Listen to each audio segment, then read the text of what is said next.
उत्तराखंड में मदरसा बोर्ड को खत्म करने की तैयारी तेज हो गई है। राज्यपाल ने उत्तराखंड अल्पसंख्यक शिक्षा विधेयक 2025 को मंजूरी दे दी है। अब सभी मदरसों को अल्पसंख्यक शिक्षा प्राधिकरण से मान्यता लेनी होगी और उत्तराखंड बोर्ड से जुड़ना होगा। सीएम पुष्कर सिंह धामी ने इसे समान और आधुनिक शिक्षा की दिशा में ऐतिहासिक कदम बताया है। जुलाई 2026 से सभी अल्पसंख्यक स्कूल नई शिक्षा नीति और राष्ट्रीय पाठ्यचर्या अपनाएंगे। क्वेटा के पास जाफर एक्सप्रेस को निशाना बनाकर बम धमाका किया गया, जिसमें ट्रेन के 6 डब्बे पटरी से उतर गए और 7 लोग घायल हुए। धमाके के समय ट्रेन पेशावर की ओर जा रही थी। बलूच विद्रोही समूह बलूच रिपब्लिकन गार्ड्स ने हमले की जिम्मेदारी ली है और कहा है कि ऐसे ऑपरेशन बलूचिस्तान की आजादी तक जारी रहेंगे। यह ट्रेन पहले भी निशाने पर रही है और हाईजैक की घटनाओं का सामना कर चुकी है। घटना के बाद सुरक्षा एजेंसियां जांच में जुट गई हैं। भारत सरकार के स्वास्थ्य मंत्रालय ने बड़ी चेतावनी जारी की है। अब 2 साल से कम उम्र के बच्चों को खांसी या सर्दी जुकाम की कोई दवा नहीं दी जाएगी। 5 साल तक के बच्चों के लिए भी ये दवाएं सामान्य रूप से मना है।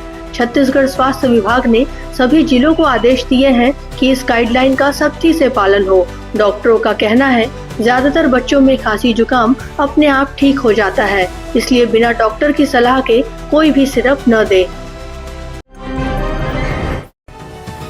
जबलपुर में नर्मदा महोत्सव के दौरान लोक गायिका मैथिली ठाकुर ने राजनीति में आने के संकेत दिए हैं। उन्होंने कहा, अगर मौका मिला तो चुनाव लड़ना मेरे लिए बड़ी बात होगी। हाल ही में बीजेपी नेताओं से मुलाकात के बाद अटकलें और तेज हो गई हैं।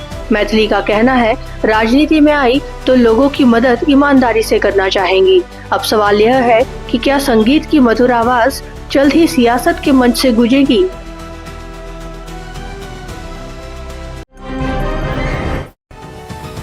रायपुर से बड़ी खबर। छत्तीसगढ़ राज्य ओपन स्कूल ने अगस्त में हुई दूसरी परीक्षा के नतीजे जारी कर दिए हैं।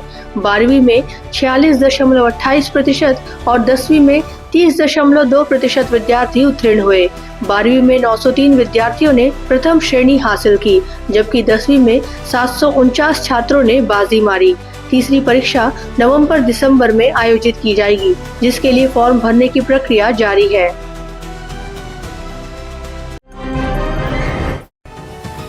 छत्तीसगढ़ के बालोद जिले से चौंकाने वाला मामला। 65 वर्षीय कोतवालिन देवबत्ती बाई का शव उनके घर में संदिग्ध हालत में मिला।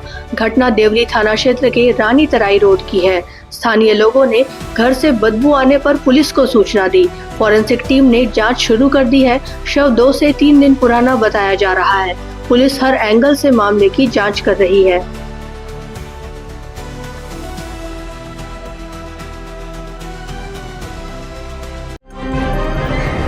छत्तीसगढ़ के चिरमिरी ओपन कास्ट खदान में अचानक ब्लास्ट, 14 श्रमिक घायल, 8 की हालत गंभीर। ब्लास्ट मेसर्स कृष्णा एंटरप्राइजेस के लोडिंग स्थल पर हुआ। घायलों को गोदरीपारा रीजनल अस्पताल में भर्ती कराया गया। कर्मचारियों ने एससीसीएल संरक्षण में चल रही कंपनी की लापरवाही पर विरोध जताया और सुरक्षा मानकों की कमी को हादसे का प्रमुख कारण बताया। स्वास्थ्य मंत्री और महापौर ने अस्पताल पहुंचकर घायलों का हाल जाना। प्रशासन ने जांच शुरू कर दी है। दीपावली का त्योहारी मौसम नजदीक है और बाजारों में खरीदारी का उत्साह चरम पर है। Confederation of all India traders के अनुसार इस साल 4.75 लाख करोड़ रुपए का रिकॉर्ड तोड़ व्यापार संभव है। स्वदेशी उत्पादों की मांग में तेजी और प्रधानमंत्री मोदी के वोकल फॉर लोकल अभियान ने बाजारों में नई ऊर्जा दी है। पारंपरिक बाजार हो या आधुनिक मॉल, हर जगह उपभोक्ता उत्साहित है। इस दीपावली न सिर्फ घरों बल्कि भारत की अर्थव्यवस्था भी जगमगाएगी। बॉलीवुड स्टार शिल्पा शेट्टी और उनके पति राज कुंद्रा 60 करोड़ रुपए के ठगी मामले में फंसे हैं। ईओडब्ल्यू ने शिल्पा से करीब 4 घंटे 30 मिनट तक गहन पूछताछ की। मामला लोन कम इन्वेस्टमेंट डील से जुड़ा है, जिसमें व्यवसायी दीपक कोठारी ने नुकसान का आरोप लगाया। जांच में संदिग्ध बैंक ट्रांजैक्शन और वित्तीय दस्तावेजों की समीक्षा हो रही है। शिल्पा ने कहा कि वह सिर्फ साइलेंट पार्टनर है, जबकि ऑपरेशनल फैसले राज कुंद्रा ही लेते थे। वर्ल्ड पैरा एथलेटिक्स चैंपियनशिप 2025 में भारत ने रचा इतिहास। दिल्ली के जवाहरलाल नेहरू स्टेडियम में भारतीय दल ने 6 गोल्ड, 9 सिल्वर और 7 ब्रॉन्ज समेत कुल 22 मेडल जीते। अब तक का सबसे शानदार प्रदर्शन। सिमरन और प्रीति पाल बनी भारत की स्टार एथलीट। दोनों ने 2-2 पदक जीते। भारत ने 3 चैंपियनशिप रिकॉर्ड और 7 एशियाई रिकॉर्ड भी बनाए।